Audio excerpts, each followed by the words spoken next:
الشيطان الرجيم بسم الله الرحمن الرحيم إن الدين عند الله الإسلام صدق الله العظيم. سامعین محترم اور معزز ساتھی، آج کی دنیا میں ہر انسان پریشان ہے، ہر انسان امن کو تلاش کر رہا ہے اور ہونا بھی یہی چاہیے، اس لیے کہ امن کے ساتھ زندگی گزارنا یہ انسان کی فطرت میں داخل ہے. انسان کوئی جانور نہیں ہے کہ جس طریقے سے جنگلوں کے اندر جانور ایک دوسرے کو مار کر زندگی گزارتے ہیں، انسان کو اللہ نے ایسا نہیں بنایا. اور یہی وجہ ہے کہ دنیا کے اندر امن کی کمیٹی بنتی ہے، یا اسی طریقے سے کوئی معاہدہ ہوتا ہے کہ ہم اس پر ظلم نہیں کریں گے، وہ ہم پر ظلم نہیں کرے گا. یہ سب اس لیے معاہدے کیے جاتے ہیں تاکہ ہر انسان چین اور سکون کے ساتھ زندگی گزار سکے. لیکن اس کے باوجود بھی ہم دیکھ رہے ہیں کہ دنیا میں امن نہیں ہے. آخر کیا بات تھی کہ ہمارے نبی صلی اللہ علیہ وسلم جب اس دنیا کے اندر آئے تو آپ کے آنے سے پہلے بھی دنیا میں امن نہیں تھا، اور اسی طریقے کی دنیا تھی. ظلم و زیادتی، عورتوں کو انسان ہی نہیں سمجھا جاتا تھا، لڑکیوں کو زندہ قبر میں ڈال دیا جاتا تھا. یہ ساری چیزیں اس زمانے میں تھی. لیکن جب نبی صلی اللہ علیہ وسلم اس دنیا میں آئے تو امن کے پیغمبر بن کر آئے، سراپا امن لے کر آئے، اور ایسا امن کہ رہتی دنیا تک اس امن کو یاد کیا جائے گا. آخر کیا چیز تھی کہ جس کی وجہ سے اللہ کے نبی صلی اللہ علیہ وسلم نے پوری دنیا میں امن کا انقلاب برپا کر دیا. اور امن کی ویلو قرآن کریم سے بھی سمجھ میں آتی ہے. حضرت ابراہیم علیہ السلام نے جب مکے کو آباد کیا تو سب سے پہلے انہوں نے دعا کی تھی، رب اجعل ھذا البلد آمنا، اے میرے پروردگار اس شہر کو امن والا شہر بنا. وجنبنی وبنی ان نعبد الاصنام، شرک سے بچنے کی دعا بعد میں ہو رہی ہے، اور ملک کو امن والا ملک بنا اس کی دعا پہلے ہو رہی ہے. کیونکہ جب تک امن نہیں ہوگا آپ اللہ کی عبادت نہیں کر سکتے ہیں. آپ شرک سے کتنا بھی بچنا چاہے نہیں بچ سکتے ہیں، کسی نہ کسی درجے میں آپ شرک کی طرف چلے ہی جائیں گے. اس لیے امن سب سے پہلے ضروری ہے. اللہ تعالیٰ نے قریش مکہ کے اوپر جو انعامات کیے، ان انعامات میں سے ایک انعام یہ بھی تھا کہ الذی اطعمہم من جوع وآمنہم من خوف، کہ ہم نے ان قریش مکہ کو خوف سے امن دیا تھا. یعنی مکہ شروع سے ہی امن والا شہر رہا، اور اسی وجہ سے اس امن والے شہر کی اللہ نے قسم دکھائی اسی نام کے ساتھ کہ میں اس امانت والے شہر کی قسم کھاتا ہوں، بہذا البلد الامین. تو امن کی اللہ ایک جگہ پر اللہ نے فرمایا والفتنۃ اکبر من القتل، فتنہ قتل سے زیادہ بڑا گناہ ہے. فتنہ پھیلانا قتل سے زیادہ بڑا گناہ. کیوں؟ اس لیے کہ فتنے سے امن خراب ہوتا ہے، اور اتنا خراب ہوتا ہے جتنا قتل سے خراب نہیں ہوتا ہے. ایک انسان نے کسی انسان کو قتل کر دیا، بڑا گناہ یہ بھی ہے، لیکن اس سے اتنا فتنہ نہیں پھیلے گا جتنا اندر اندر آپ انسانوں کو کھوکھلا کر رہے ہیں اور ایک سازش رچ رہے ہیں، آپ پروپیگنڈا پھیلا رہے ہیں. جو نقصان اس سے ہوگا وہ قتل سے نہیں ہوگا. اس لیے اللہ نے فرمایا والفتنۃ اکبر من القتل. لہذا امن بہت ضروری چیز ہے. امن دو قسم کا ہوتا ہے. ایک ملک کے اندر امن، جو آپس میں جو لوگ رہ رہے ہیں وہ امن کے ساتھ رہے، اور دوسرے ہمارا دوسرے ملک کے ساتھ امن والا معاہدہ. اگر ایک ملک ایسا ہے جس میں سارے لوگ امن کے ساتھ رہتے ہیں لیکن دوسرے لوگ ہمارے پر حملہ کر سکتے، یہ خطرہ ہے، تو بھی آپ صحیح سے نہیں رہ سکتے. پتہ چلا یہ دونوں چیز ضروری ہے، اور دونوں کے لیے اللہ کے نبی صلی اللہ علیہ وسلم نے اصول بتلا کر دنیا سے گئے۔ ہم اپنے ملک کے اندر، اپنے معاشرے کے اندر، اپنے گھر کے اندر امن کیسے پیدا کریں گے، اس کے لیے چند چیزوں کا ہونا ضروری ہے۔ سب سے پہلی چیز تو یہ ہے کہ دین اسلام میں 4 چیزوں سے حفاظت اور 4 چیزوں کی ضمانت لی گئی ہے، اور ان 4 چیزوں کو بہت تفصیل سے بیان کیا گیا ہے، کیونکہ ان 4 چیزوں پر عمل نہ کرنے سے ملک کا امن خراب ہوگا۔ نمبر 1، اسلام آپ کے جان کو تحفظ دیتا ہے۔ کسی بھی انسان کی یوں ہی جان لے لینا، یہ قرآن کی نظر میں بہت ہی خطرناک گناہ ہے۔ چنانچہ فرمایا قرآن کریم کے اندر کہ ومن قتل الناس، یعنی جس نے ایک انسان کو قتل کر دیا، فکأنما قتل الناس جميعا، گویا اس نے ساری انسانیت کو قتل کر دیا۔ اور ایک جگہ فرمایا ومن یقتل مؤمنا متعمد، کہ جس نے کسی کو جان بوجھ کر قتل کر دیا، فجزاؤہ جہنم، اس کا بدلہ جہنم ہے، خالدن فیہا، وہ اس میں ہمیشہ ہمیش رہے گا، وغضب اللہ، اللہ کا غضب ہوگا اس پر، ولعنہ، اللہ کی لعنت ہوگی اس کے اوپر، وأعد له عذابا عظیما، اور اس کے لیے اس کے علاوہ بھی دردناک عذاب ہے۔ کتنی سزائیں اللہ نے سنا دی صرف قتل کے اوپر۔ پتہ چلا کہ اسلام آپ کے جان کو سب سے زیادہ تحفظ دیتا ہے۔ کسی کی جان یوں ہی لے لینا قرآن کی نظر میں سب سے بڑا گناہ ہے۔ پہلی چیز، کیونکہ اس سے امن خراب ہو سکتا تھا، اس لیے اس کو اسلام نے پہلے روک دیا۔ نمبر 2، آپ کے مال کا تحفظ، سب سے زیادہ شریعت میں مال کا تحفظ ہے۔ دوسرے نمبر پر اللہ تعالیٰ نے چور کے ہاتھ کو کاٹنے کا حکم دیا۔ ایک انسان اگر چوری کرتا ہے، کتنی خطرناک سزا ہے، اس کا ہاتھ ہی کاٹ دو۔ قتل کی سزا کیا ہے؟ جس نے قتل کیا اس کو قتل کر دو، دوبارہ وہی فتنہ نہ پھیلائے، دوبارہ امن کو خراب نہ کرے۔ جس نے چوری کیا اس کے ہاتھ کو کاٹ دو، دوبارہ چوری نہ کرے۔ اور جس نے پلاننگ کے ساتھ چوری کیا، گروپ کے ساتھ چوری کیا، جس کو ڈکیتی کہا جاتا ہے، آپ اس کو سولی پر لٹکا دو یا اس کو قتل کر دو، اس کے لیے قتل کی سزا ہے یا سولی پر لٹکانے کی سزا ہے، وہ بھی قرآن کریم کے اندر ہے۔ پتہ چلا مال کا تحفظ اسلام میں سب سے زیادہ ہے۔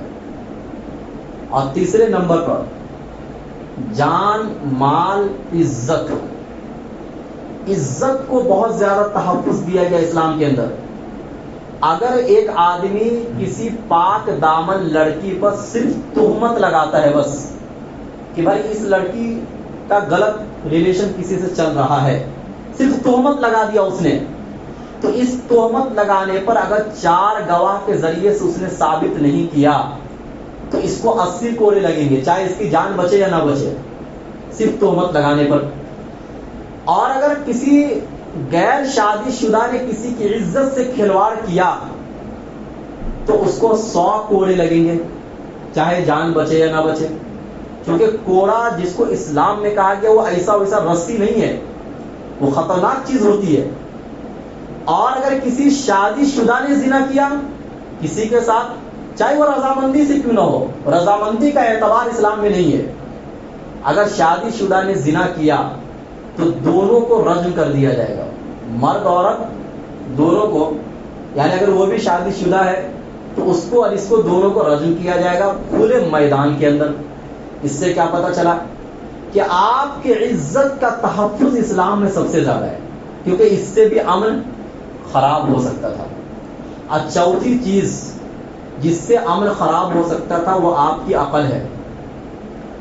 ہر وہ چیز کہ جس سے آپ کی عقل کو نقصان پہنچتا ہے، اسلام میں وہ چیز حرام ہے۔ اللہ کے نبی نے ایک اصول بتا دیا، کل مسکر حرام، ہر نشہ وہ چیز حرام ہے۔ یہ کیوں بتایا؟ انسان کی جب عقل کچھ وقت کے لیے کام کرنا بند کر دے گی تو اس وقت میں جو چاہے وہ کرے گا.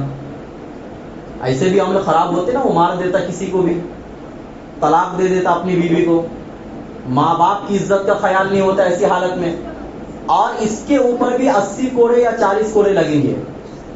شراب پینے والے کے اوپر بھی غالباً 40 کوڑے اس کے اوپر بھی لگیں گے, چونکہ یہ ایک اجماعی مسئلہ ہے, یہ قرآن میں نہیں ہے. یہی 4 چیز کے اوپر اسلام میں حد ہے, اس کے علاوہ کسی چیز کے اوپر حد نہیں, اگر آپ غور کریں گے.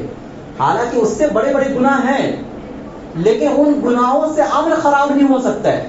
جیسے نماز چھوڑنا اسلام میں سب سے بڑا گناہ ہے, زنا کرنے سے بڑا گناہ ہے, شراب پینے سے بڑا گناہ ہے, کسی کی عزت لوٹنے سے بڑا گناہ ہے, چوری کرنے سے بڑا گناہ ہے. یہ تو سبھی جانتے نا کہ نماز چھوڑنا سب سے بڑا گناہ ہے. لیکن کیا نماز چھوڑنے پر کوئی سزا ہے؟ نہیں ہے. مطلب اگر اسلامی کنٹری ہو تو اس کو جیل میں ڈال دیا جائے گا زیادہ سے زیادہ, لیکن سزا نہیں ہے متعین طور پر. کیوں؟ اس لیے کہ نماز چھوڑنے سے عمل خراب نہیں ہوتا ہے, اگرچہ اس کے نقصانات بہت زیادہ ہیں. آپ کی زندگی کی برکت ختم ہو جائے گی, اللہ آپ سے ناراض ہو جائے گا, جس کی وجہ سے اللہ کا عذاب آ سکتا ہے, یہ ایک الگ چیز ہے. لیکن معاشرے کا, سوسائٹی کا امن نماز چھوڑنے سے خراب نہیں ہو سکتا ہے. جن چیزوں سے امن خراب ہو سکتا تھا ان چیزوں پر شریعت نے ایسی پہرہ داری کی ہے, ایسی چوکیداری کی ہے کہ جیسی چوکیداری اسلام کے علاوہ کوئی ریلیجن نہیں کرتا ہے. کسی ریلیجن میں یہ چیز آپ کو نہیں ملے گی. یہ تو پہلی چیز میں نے بتایا جو امن کے لیے سب سے زیادہ ضروری ہے. پہلی چیز کے اندر 4 باتیں: جان کا تحفظ, مال کا تحفظ, عزت کا تحفظ, عقل کا تحفظ. ان 4 چیزوں کا تحفظ سب سے پہلے ضروری ہے اگر آپ امن چاہتے ہیں. نمبر 2 پر دین کی آزادی. اسلام میں زبردستی کسی کو اپنے دین میں لانا یہ نہیں ہے, اس سے امن خراب ہوتا ہے. اگر ایک سوسائٹی میں, ایک معاشرے میں اپنے اپنے مذہب پر لوگ عمل کر رہے ہیں تو نہ آپ ان کو چھیڑو, وہ نہ آپ کو چھیڑے گا. ہاں, سمجھانا, تبلیغ کرنا ایک الگ چیز ہے پیار محبت کے ساتھ, لیکن زبردستی ان کو اپنی طرف کھینچنا, ان کے مذہب کو برا بھلا کہنا, اس سے امن خراب ہو سکتا ہے. یہی وجہ ہے کہ جتنے بھی اسلامک ملک اس زمانے میں تھے جہاں خلافت تھی, ان کے ملک میں یہودی بھی رہتے تھے, کرسچن بھی رہتے تھے, ہر مسلک کے لوگ رہتے تھے, لیکن کسی کے ساتھ کوئی چھیڑخانی نہیں کی گئی. پیار اور محبت کے ساتھ زندگی گزارتے تھے, بلکہ ان کو اپنے مذہب پر عمل کرنے کی مکمل آزادی ہوتی تھی. وہ سود کا لین دین بھی کر سکتے تھے, وہ اپنے شریعت کے اعتبار سے شادی بھی کرتے تھے. ان کو مجبور نہیں کیا جاتا تھا کہ بھائی اس طریقے سے شادی کرو گے تو یہ زنا مانا جائے گا اسلام میں. نہیں بھائی, تمہارے نزدیک جو طریقہ اسی پر عمل کرو. یہ ہے دین کی آزادی. اسلام میں مجبور نہیں کیا جائے کسی کو, کیونکہ اس سے امن خراب ہو سکتا ہے. تیسری چیز جو ہے وہ مساوات ہے. جتنی برابری اسلام میں دی گئی ہے اتنی برابری کسی مذہب میں نہیں دی گئی ہے. اللہ تعالیٰ نے فرمایا یا ایھا الناس انا خلقناکم من ذکر و انثی وجعلناکم شعوبا وقبائل. اے لوگوں, ہم نے تم کو ایک مرد اور عورت سے پیدا کیا, اور ہم نے جو تمہارے خاندان اور قبیلے بنائے ہیں لتعارفوا, یہ تعارف کے لیے بنائے ہیں, یہ جان پہچان کے لیے بنائے ہیں. ان اکرمکم عند اللہ اتقاکم, تم میں سب سے زیادہ عزت کے لائق اللہ کے نزدیک وہ انسان ہے جو تم میں سب سے زیادہ اللہ سے ڈرنے والا ہوگا. کیا پتہ چلا کہ کوئی کالا ہو یا گورا ہو, کوئی کسی بھی مذہب سے تعلق رکھتا ہو, برابری ان کے درمیان کی جائے گی. کسی کو کسی کالے گورے کی وجہ سے فوقیت نہیں دی جائے گی. کسی بھی ملک کا رہنے والا ہو, امیر یا غریب, اس وجہ سے کسی کو برتری نہیں دی جائے گی. کوئی بڑی کمپنی میں کام کرتا ہے, بڑی ڈگری اس کو حاصل ہے, کسی کو چھوٹی ڈگری حاصل ہے, اس بنیاد پر کسی کو فوقیت نہیں دی جائے گی. جب وہ نماز پڑھنے آئیں گے ایک لائن میں سب کھڑے ہو جائیں گے, چاہے وہ علماء ہو, چاہے وہ وقت کے بڑے بزرگ ہو, چاہے وہ کوئی بھی ہو, چاہے بادشاہ ہو, وہ ایک لائن میں کھڑے ہو جائیں گے. یہ مساوات کا درس جتنا اسلام نے دیا دنیا کی کسی مذہب میں نہیں ملے گا آپ کو. اس سے امن پھیلتا ہے. اس کے اپوزٹ اگر آپ کام کریں گے امن خراب ہو جائے گا. لوگوں کے دلوں میں آپ کی دشمنی پیدا ہو جائے گی. یہ تیسری چیز ہو گئی. چوتھی چیز عصبیت. اسلام میں عصبیت حرام ہے. عصبیت کا مطلب ہوتا ہے کہ خاندان کو خاندان سے بانٹ دینا. مطلب کوئی قریشی ہے, کوئی ہاشمی ہے, کوئی شیخ ہے, اس بنیاد پر آپ میں لڑائی ہو رہی ہے. بھائی ہم اونچے خاندان کے, یہ نیچے خاندان کا ہے, لہذا کسی بھی معاملے میں ہمیں ترجیح دی جائے گی, اس کو ترجیح نہیں دی جائے گی. یہ اسلام میں حرام ہے. عصبیت. چنانچہ مکہ کے اندر سب سے زیادہ عصبیت پائی جاتی تھی نبی کے آنے سے پہلے. قریش اپنے آپ کو سب سے اونچا سمجھتے تھے, سب سے اونچا. اور یہی وجہ ہے کہ کعبہ کی خدمت وہ لوگ اپنے علاوہ کسی کو دیتے ہی نہیں تھے. اپنے حساب سے ہر چیز وہ لوگ چلاتے تھے, مہینے کو بدل دیتے تھے. لڑائی جھگڑے یہ ساری چیز وہ لوگ اپنے حساب سے چلاتے تھے. یہ عصبیت ہے. تو عصبیت اسلام میں حرام ہے. خاندان کی بنیاد پر لڑائی جھگڑے یہ اسلام میں حرام ہے. کوئی کسی بھی خاندان سے تعلق رکھتا ہو, آپ یہ سوچ کر کہ میں اونچا ہوں یہ نیچا ہے, آپ لڑائی نہیں کر سکتے. یہ برابر ہے دونوں اسلام کے اندر. تو عصبیت اسلام میں حرام ہے. اور اسی طریقے سے گروہ بندی. پانچویں چیز, گروہ بندی کی وجہ سے بھی امن خراب ہوتا ہے. مان لیجئے کہ ایک جماعت ہے, اس میں 2-4 آدمی کی رائے الگ ہے. اب پوری جماعت کی رائے ایک ہے. اب وہ 2-4 آدمی یہ سوچ کر کہ بھائی میری رائے الگ ہے, اس نے اپنی الگ پارٹی بنا دی. اس سے امن خراب ہوگا. اسلام اس کو پسند نہیں کرتا ہے. اگر سارے لوگ ایک طرف ہیں, آپ کی رائے الگ ہے, آپ مجبوراً اس پر عمل کرو, چاہے آپ اس کے علاوہ کو بہتر سمجھتے ہو, امن کے لیے. اور ایسی مثال صحابہ کرام میں بہت زیادہ ملتی ہے. بہت سے ایسے مسائل تھے کہ صحابہ کرام کو کسی دوسرے صحابہ سے علمی اختلاف تھا, لیکن اس کے باوجود بھی صحابہ کرام نے اس علمی اختلاف کو چھوڑ کر, جیسے غالباً حضرت عثمان غنی رضی اللہ عنہ کے زمانے میں مینا کے میدان کے اندر انہوں نے 4 رکعت نماز پڑھائی. حالانکہ نبی اور حضرت ابو بکر, حضرت عمر فاروق سب 2 رکعت نماز پڑھتے تھے. اور حضرت عبداللہ بن مسعود کا بھی یہی عمل تھا کہ مینا میں وہ 2 رکعت پڑھتے تھے. یہ ایک علمی اختلاف تھا جو دلائل کی بنیاد پر ہو جاتا ہے کبھی کبھار. لیکن حضرت عبداللہ بن مسعود جب حضرت عثمان غنی کے پیچھے نماز پڑھی تو انہوں نے 4 رکعت نماز پڑھی. صحابہ کرام نے حضرت عبداللہ بن مسعود سے سوال کیا, چونکہ علمی لیول میں بہت آگے تھے وہ صحابہ کے درمیان, تو انہوں نے کہا کہ میں نے 4 رکعت اس لیے پڑھا کہ تاکہ میری وجہ سے امت میں اختلاف نہ ہو. میں نے 4 رکعت, چونکہ دلائل اس طرف بھی تھے, اگر دلائل ہی نہ ہوتے تو پھر تو عمل نہیں کیا جاتا نا, شریعت کے خلاف عمل نہیں کیا جائے گا. لیکن فقہائے مجتہدین کے درمیان جو اختلافات ہیں, کبھی کبھی ان اختلافات کو پیچھے رکھ کر دوسرے کے مسلک پر عمل کرنے کی گنجائش ہے, اگر نہ کرنے کی وجہ سے عمل خراب ہوتا ہو. اگر نہ کرنے کی وجہ سے, اب جیسے ہم عمرہ کرنے جاتے ہیں, حج کرنے جاتے ہیں, وہاں فقہ حنبلی چلتا ہے. اب وہاں عصر کی نماز ہمارے وقت سے بہت پہلے ہوتی ہے, ہمارے وقت سے بہت پہلے ہوتی ہے. ہم حرم میں نماز پڑھتے, ان کے ساتھ نماز پڑھتے. اب آدمی یہاں سے انڈیا سے جتنے لوگ اگر جانے والے ہوں, سب یہ بولے نہیں بھائی ہمارا تو ابھی ٹائم ہی نہیں ہوا ہے, ہم اپنی نماز الگ پڑھ دیں گے, اس سے امن خراب ہوگا. فقہا نے کہا کہ یہاں پر آپ کو جماعت کے ساتھ نماز پڑھنی ہے, چونکہ یہ علمی اختلاف ہے. یہ وہ مسئلہ نہیں ہے کہ جو ڈائریکٹ صراحت کے ساتھ قرآن و حدیث میں مذکور ہے. صراحت کے ساتھ جو مسئلہ ہوگا اس کے خلاف نہیں کیا جائے گا, لیکن جو مسئلہ صراحت کے ساتھ نہیں, جس میں امت میں اختلاف ہوا ہے ان بڑے بڑے ائمہ مجتہدین کے درمیان, تو اس میں گنجائش نکلتی ہے تاکہ عمل خراب نہ ہو. تو آج بھی اگر ہمیں ایسا لگتا ہے کہ بھائی ہم ایک ساتھ رہتے ہیں مل جل کر, ہماری رائے ان سے الگ ہو گئی, تو بھی ہم ان کے ساتھ رہیں گے تاکہ ہماری وجہ سے امت میں اختلاف نہ ہو. صحابہ نے اس کا بہت خیال کیا ہے, اسی وجہ سے صحابہ اپنے زمانے میں بہت مضبوط تھے.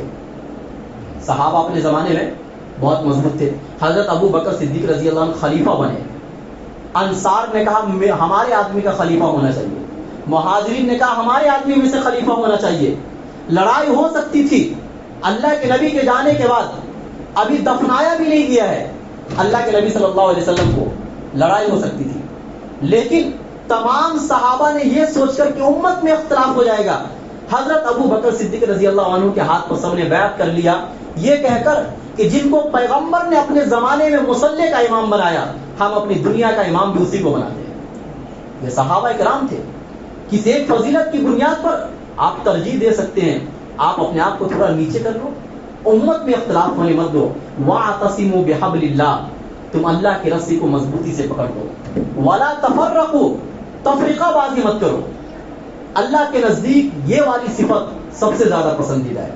الصحابہ کم ہونے کے باوجود پوری دنیا پر جو غالب آئے ہیں وہ اسی ایک صفت کی بنیاد پر، نماز کی وجہ سے نہیں، روزے کی وجہ سے نہیں، زکوٰۃ اور حج کی وجہ سے نہیں، اس کی وجہ سے بھی مدد ملے گی، میں یہ نہیں کہہ رہا کہ یہ غلط چیز ہے، مدد ملے گی عبادات کی وجہ سے، اللہ کو یاد کرنے سے، لیکن آپ اللہ کو بہت یاد کر رہے ہیں لیکن آپ میں تفریقہ بازی ہے، آپ کامیاب نہیں ہو سکتے، آپ میں انتشار اختلاف ہے، آپ صرف نماز کی وجہ سے آخرت میں کامیاب ہو جائیں گے لیکن دنیا میں کامیاب نہیں ہو سکتے۔ یہ ساری چیزیں قرآن و حدیث کے اندر ہے۔ اور چھٹی چیز جو انصاف کے لیے بتائی گئی، یعنی امر کے لیے، وہ ہے انصاف۔ آپ کی عدالت کے اندر کسی کے معاملے کو اس وجہ سے کہ یہ اس فرقے سے، یہ اس فرقے سے ہے، آپ انصاف نہیں کر رہے ہیں۔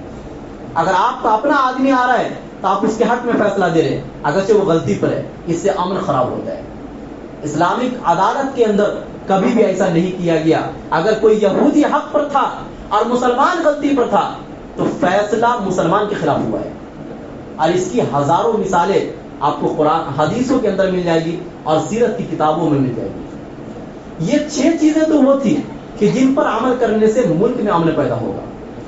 اب دوسرے لوگوں سے ہم امن سے کیسے رہیں، دوسرا ہم پر حملہ نہ کرے، اس کے بھی اصول اللہ کے نبی صلی اللہ علیہ وسلم نے بتایا۔ سب سے پہلی چیز احترام انسانیت، انسانیت کا احترام کرنا سیکھو۔ ایک مرتبہ اللہ کے نبی صلی اللہ علیہ وسلم کے سامنے ایک یہودی کا جنازہ گیا، اللہ کے نبی صلی اللہ علیہ وسلم بیٹھے ہوئے تھے، صحیح بخاری کی حدیث ہے، اس جنازے کو دیکھ کر کھڑے ہو گئے۔ صحابہ کرام نے فوراً سوال کیا، اے اللہ کے رسول صلی اللہ علیہ وسلم، یہ تو ایک یہودی کا جنازہ تھا، یہ آپ کا دشمن تھا، آپ اس کو دیکھ کر کیوں کھڑے ہو گئے؟ اللہ کے نبی صلی اللہ علیہ وسلم نے فرمایا، الیست نفسا، کیا یہ اللہ کی جان نہیں ہے؟ کیا اس کو جو اللہ نے جان دی تھی، جو جسم دیا تھا، یہ اللہ کا نہیں ہے؟ لہذا احترام انسانیت کا نصیب ہو، سب سے پہلی چیز۔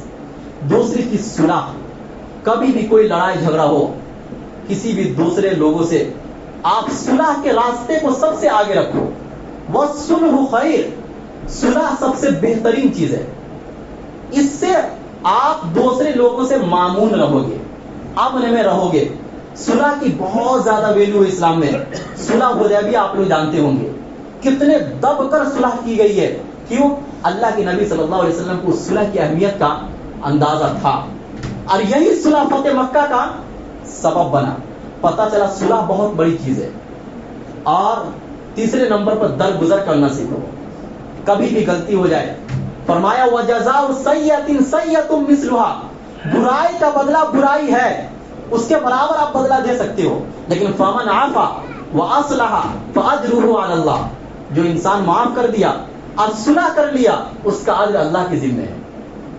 فرمایا وَإِنْ عَاقَبْتُمْ فَعَاقِبُوا بِمِثْلِ مَا عُوقِبْتُمْ بِهِ، اگر تم سزا دو اس کے برابر جتنا اس نے تم کو سزا دی ہے دے سکتے ہو، لیکن وَلَئِنْ صَبَرْتُمْ لَهُوَ خَيْرٌ لِلصَّابِرِينَ، اگر تم صبر کرو تو صبر کرنے والوں کے لیے بہترین چیز ہے۔ تو درگزر کا حکم اسلام کے اندر دیا گیا۔ اور اسی طریقے سے چوتھی چیز یہ ہے مضبوط دفاع۔ ایک انسان ساری چیزوں پر عمل کر رہا ہے لیکن آپ میں کوئی طاقت ہی نہیں ہے، آپ کمزور بنے بیٹھے ہیں، آپ مقابلہ نہیں کر سکتے اگر کوئی آپ پر حملہ کرے، اس وجہ سے بھی عمل خراب ہو سکتا ہے۔ اللہ کے نبی صلی اللہ علیہ وسلم جب مدینے میں گئے، سب سے پہلے اپنے آپ کو مضبوط کیا ہے، اگر حملہ ہوا ہے اس کا مقابلہ کیا ہے۔ اگر آپ مقابلہ نہیں کر سکتے ہیں، 1000 کوششوں کے باوجود آپ غالب نہیں آ سکتے، آپ کا عمل خراب ہو کر رہے گا۔ اللہ کے نبی صلی اللہ علیہ وسلم جب مکے میں تھے تو مکے کے اندر صبر کی انتہا کر دی، لیکن جب مدینے میں آئے ہیں تو مدینے میں سب سے پہلا کام کیا کہ صحابہ کرام کو صحابہ کرام سے ملایا، بھائی بھائی بنایا. حالانکہ وہ سگے بھائی نہیں تھے، لیکن سگے بھائی سے بھی زیادہ بھائی بنا کر اللہ کے نبی صلی اللہ علیہ وسلم نے ایک مثال قائم کی. دوسرے نمبر پر مدینے میں جتنے بھی یہودی تھے سب سے معاہدہ کیا، نہ ہم تم پر ظلم کریں گے نہ تم ہم پر ظلم کرو گے. تمہارے خلاف کوئی کھڑا ہوگا ہم تمہارا ساتھ دیں گے، ہمارے خلاف کوئی کھڑا ہوگا تم ہمارا ساتھ دو گے. کتنی بڑی چیز تھی. ایک یہودی سے معاہدہ ہو رہا ہے، کرسچن سے معاہدہ ہو رہا ہے، منافقین سے معاہدہ ہو رہا ہے. اور تیسرا کام اللہ کے نبی صلی اللہ علیہ وسلم نے یہ کیا کہ جو دور دراز کے قبائل تھے، مدینہ کے ارد گرد جو قبیلے آباد تھے، ان تمام لوگوں سے معاہدہ کیا، جس کے نتیجے میں اللہ کے نبی صلی اللہ علیہ وسلم نے ان تمام لوگوں کے دلوں کو فتح کر لیا. لڑ کر کے ہمیشہ دلوں کو فتح نہیں کیا جاتا ہے، لیکن اس کے باوجود بھی جب ہمارے نبی صلی اللہ علیہ وسلم پر حملہ ہوا ہے کفار مکہ کی طرف سے، تو اللہ کے نبی صلی اللہ علیہ وسلم نے مضبوط جواب دیا ہے. خاموش پھر وہاں پر خاموش بیٹھے رہنا کہ ارے صبر سے کام لیں گے، حملہ کر رہے تو کرنے دو، یہ آپ کی کمزوری ہے. پھر آپ کا امن خراب ہو جائے گا. آپ ہزار معاہدہ کر لو، آپ امن کے ساتھ دنیا میں نہیں رہ سکتے. تو اللہ تعالیٰ نے قرآن کریم میں بھی بتایا وَأَعِدُّوا لَهُم مَّا اسْتَطَعْتُم مِّن قُوَّةٍ وَمِن رِّبَاطِ الْخَيْلِ. اے ایمان والو، تم اپنے لیے اتنی طاقت جمع کر کے رکھو کہ اگر کوئی تم کو ڈرائے اور دھمکائے تو تم اس کا مضبوط مقابلہ کر سکتے ہو. یہ قرآن کریم کی آیت ہے، سورہ انفال کی آیت ہے. لیکن اس کے باوجود اس پر عمل نہیں ہے. اپنے اللہ کے نبی صلی اللہ علیہ وسلم نے فرمایا کہ صحت مند طاقتور مومن کمزور مومن سے بہتر ہے. کیوں فرمایا؟ کہ انسان میں اگر طاقت ہی نہیں ہوگی مقابلہ کرنے کی تو وہ اپنا دفاع کیسے کر سکتا ہے؟ جب اپنا دفاع نہیں کرے گا تو اسلام کا دفاع کیسے کرے گا؟ وہ مسلمانوں کا دفاع کیسے کرے گا؟ اس کے سامنے عزتیں لوٹی جائیں گی، اس کے سامنے ہزاروں جانیں جائیں گی، لیکن آپ کسی کا بھی مقابلہ نہیں کر سکتے. پتہ چلا یہ بھی فرض ہے، یہ بھی ہمارے نبی صلی اللہ علیہ وسلم کی سنت ہے جو صحابہ اکرام کو سکھایا تھا کہ مقابلے کے وقت جم جانا اور اس کی مکمل تیاری بھی کرنا. اللہ تعالی ہم سب کو کہنے سننے زیادہ عمل کرنے